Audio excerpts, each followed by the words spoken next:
ആഗോള അയ്യപ്പ സംഗമവുമായി ബന്ധപ്പെട്ട 3 പൊതുതാൽപര്യ ഹർജികളും ഒരേ ബെഞ്ച് പരിഗണിക്കുമെന്ന് ഹൈക്കോടതി.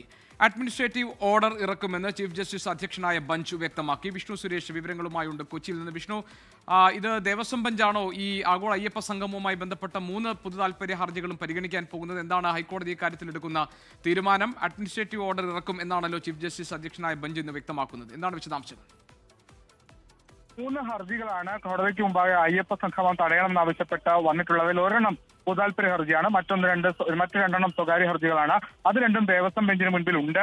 ഈ പൊതുതാൽപര്യ ഹർജി ചീഫ് ജസ്റ്റിസിന്റെ ബെഞ്ചിലാണ് ഇന്ന് പരിഗണിച്ചത്. ആ ഘട്ടത്തിലാണ് ചീഫ് ജസ്റ്റിസ് വ്യക്തമാക്കിയത് 3 ഒരേ സ്വഭാവമുള്ള ഹർജികളാണ്. ആ പശ്ചാത്തലത്തിൽ അത് ഒരേ ബെഞ്ച് തന്നെ പരിഗണിക്കുന്നതാവും നല്ലത്. അഡ്മിനിസ്ട്രേറ്റീവ് ഓർഡർ പുറത്തിറക്കും.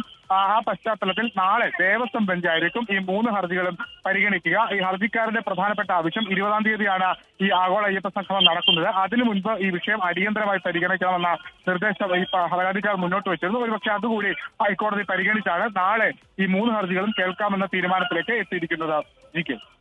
ശരി, വിഷ്ണു സുരേഷ് ആണ് വിവരങ്ങൾ നൽകിയത് കൊച്ചിയിൽ നിന്ന്.